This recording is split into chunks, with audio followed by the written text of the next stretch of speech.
Fala galerinha do xadrez, tudo beleza? Hans Niemann é um jogador polêmico, aí está processando Magnus Carlsen, Chess.com, Nakamura, né? Por ter recebido ali insinuações onde eles poderiam estar trapaceando no xadrez presencial. Um jogador com o passado, confesso, ele trapaceava no xadrez online, até mesmo em torneios valendo premiação em dinheiro. Hans Niemann fez isso muitos anos atrás, ainda na adolescência e tudo mais. E a questão é, será que ele continua fazendo até hoje? No xadrez online parece que não. Aliás, não foi comprovado nada recente, apenas de muitos anos atrás. E a questão é ir no xadrez presencial. Hans Niemann ficou famoso quando venceu o Magnus Carlsen numa partida presencial. E o Magnus Carlsen abdicou do torneio e disse que nunca mais jogaria em qualquer torneio que o Hans Niemann jogasse, né? Dando a entender ali que o jogo foi muito suspeito. E vários outros grandes mestres disseram a mesma coisa. Nepo, MVL, todos os que jogaram contra o Nepo, contra o Hans Niemann, se disseram muito desconfortáveis e criou-se essa aura de que onde o Hans Niemann está, poderia ter problemas. A gente teve até mesmo o norte-americano, o super grande mestre Samuel, The Kingbreaker Sevian, que numa partida contra o Hans Niemann, durante a partida ele se sentindo extremamente desconfortável, partida presencial, quebrou o rei do Niemann e olhou dentro para ver se tinha algum artifício tecnológico, de repente uma comunicação ali dentro das peças. Enfim, o mundo está desconfortável com o Hans Niemann.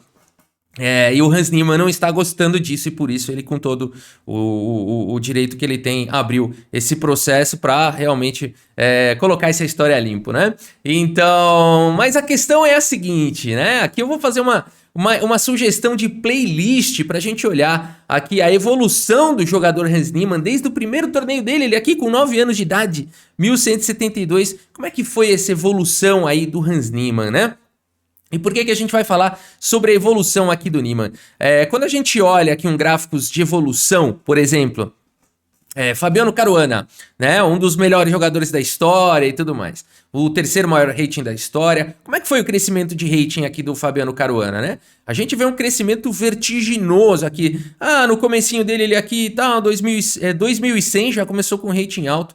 E de repente, quando viu, em muito pouco tempo, né, em aqui alguns anos, ele chegou aqui no nível de 2.700, mas a gente observa um crescimento vertiginoso, né? E ele chegou a bater aqui 2.844 e no live rating, no rating ao vivo, foi até mais do que isso, 2.852, se eu não me engano. E tem aí o terceiro maior rating da história. Quando a gente olha aqui o gráfico de Anish Giri, uma lenda, né? A gente faz as piadas, empatar e tudo mais. E olha só, mesmo só empatando, ele chegou aqui, né? Um crescimento vertiginoso. Com certeza não foi só de empate, né? Esse crescimento do Giri aqui. Então o cara realmente é um monstro. Também saiu de um rating já inicial muito alto e chegou rapidamente. O dele eu acho que foi o crescimento mais impressionante da história. Em 2, 3 anos, assim, ele chegou a 2.700, um negócio completamente bizarro, mostrando essa possibilidade, né, para o ser humano. Magnus Carlsen, o campeão do mundo, talvez o melhor jogador da história, o ex-campeão do mundo, né, agora é o Ding Liren. Também teve um crescimento, a gente vê, vertiginoso, né, não foi tão rápido como o do Giri, mas vertiginoso. E quando a gente olha o gráfico, por exemplo, do Hans Niemann, o que causa um estranhamento muito grande é esse gráfico aqui, né? Esse gráfico deixou muita gente desconfortável, né? Um gráfico muito diferente. A gente vê que ele começa aqui, né, do 1800, 2000 aqui, 1900 e pouco, depois ele luta, cai de novo, né? Fica lutando, aí paralisa nos 2.300, aí sobe para os 2.500 e dá uns pulos assim, né? Mas ele se mantém nos patamares durante bastante tempo. Isso deixou muita gente desconfortável quando compara com os demais talentos. No entanto, parece haver um crescimento diferente nos jogadores de hoje em dia. Quando a gente olha os jogadores da mesma época, contemporâneos aqui à geração do Hans Niemann, vamos pegar, por exemplo, a Alireza Firouzja, né? A gente tem aqui também um crescimento não tão vertiginoso. Lembra das curvas do Caruana, do Carlsen, né? Dessa galera? Parece que eles esperavam para jogar, ou no caso do Carlsen não, mas eu não sei dizer porquê, eu não sei exatamente explicar porquê, precisam estudar melhor.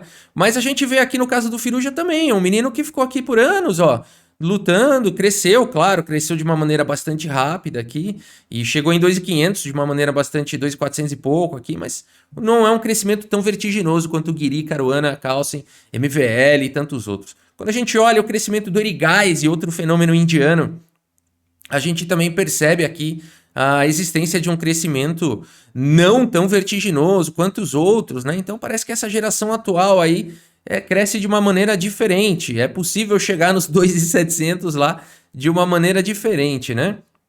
Ou talvez seja porque a gente também tá dando um zoom aqui e os outros jogadores no zoom out, né? Eu acho que é mais isso. Precisava fazer essa análise. Eu acho que é a questão de que os jogadores de hoje em dia ainda não têm o gráfico tão longo, né? E aí quando a gente tá dando um zoom aqui, né? Pode ser isso. E aí o crescimento não fica tão vertiginoso. E aqui o Pragnananda, né? Outro que a gente vê aqui um crescimento não tão vertiginoso, né? Quanto as demais curvas parecem ser.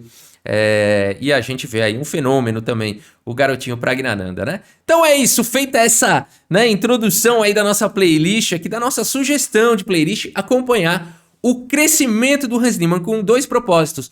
Mostrar realmente se houve uma evolução constante ou se houve um pulo do nada no nível do Hans Niemann, e também mostrar a possibilidade do crescimento aí do xadrez para as pessoas, né? Entenderem que o ser humano é capaz de fazer com o estudo em 3 anos, em 3 anos de sua vida é muito subestimado, em todas as áreas, não só no xadrez, né? Em 3 anos você pode realmente fazer coisas incríveis, né? E o ser humano muitas vezes subestima a possibilidade disso, né? Então vamos dar uma olhada aqui a primeira partida histórica aqui registrada do jogador Hans Niemann. Ele tá jogando aqui contra o Payam Ebrahimini, um jogador aqui que tem 1872 de rate, um jogador bem mais forte aqui que o Hans Niemann com 9 anos, né? O Hans Niemann aqui com 9 anos, 1172, já tá começando aqui a jogar os torneios da FIDE. Então vamos ver a primeira partida que a gente tem registrada aqui do Hans Niemann, né? Ele abre aqui com o peão do rei. Temos aqui E5 jogado pelo Payam. O Hans Niemann segue com o cavalo C3, já mostrando que gosta de jogar um pouco diferente ali do cavalo F3 e tudo mais, né? A gente vai vendo já uns traços de personalidade aqui. Bispo C5 jogado aqui pelo Payam, e o Niemann segue com Bispo C4, desenvolvimento padrão aqui dessa abertura Viena, né? O bispo aqui em C4, bem desenvolvido, D6 foi jogado, e aqui o Niemann deveria desenvolver o outro cavalo, né? Seria uma possibilidade, se ele quisesse, podia até, né, nessa faixa de rating tentar dar um checkmate, né? E depois voltar com a dama. Vários lances são possíveis, mas aqui o Niemann mostra o seu estilo bem agressivo, né? Bem maluco aqui, joga aqui o lance F4 e permite o lance bispo por cavalo. O problema é esse, né? Agora já detonou aí o roque, torre por G1 e chegou o lance dama H4, cheque. Até aí, tudo bem. O que um jogador mais experiente faz nessas horas? Mantenha calma, né? Mantenha calma, joga aqui um lance rei F1, por exemplo, que aqui você tem que calcular, né? Se você jogar G3, tá vindo dama por H2, a torre atacada, é complicado. Se você jogar rei E2, o que tá vindo aí? Quer dar pausa e tentar calcular o que vem depois de rei E2? Vale a pena, né? Depois de rei E2, vem bispo G4 aqui, ganha a dama, né? Então não pode jogar. Mas depois de rei F1, de fato, esse lance parece bom, porque dama por F4 cheque poderia ser uma possibilidade, mas dama F3, né? Aqui o jogo vai embora, chances para os dois lados, brancas com um peão a menos, mas dá para jogar muito bem aqui, melhor desenvolvido, dá para jogar bem essa posição, né? Não tem nenhum problema, não perde a dama, né? Que mais aqui poderia jogar depois de rei F1? Poderia seguir com um peão, toma em F4? Tudo bem, o jogo também pode ir embora aqui com chances para os dois lados, joga um dama E1 para trocar a dama, né? Dá pra segurar, assim, não tá gostoso jogar de brancas, mas não tá perdido, né? Mas aqui o Hans Niemann, 9 anos, primeira partida histórica dele aqui, ele joga o lance rei E2, né? E aqui não dá mais, né? A partida seguiu aqui com o bispo G4, cheque. O Hans Niemann agora segue com rei E3, aqui tanto faz, acho que ele fica chateado e vai subindo com o rei aqui no tabuleiro, né? Esse lance é de quem tá chateado aqui, né?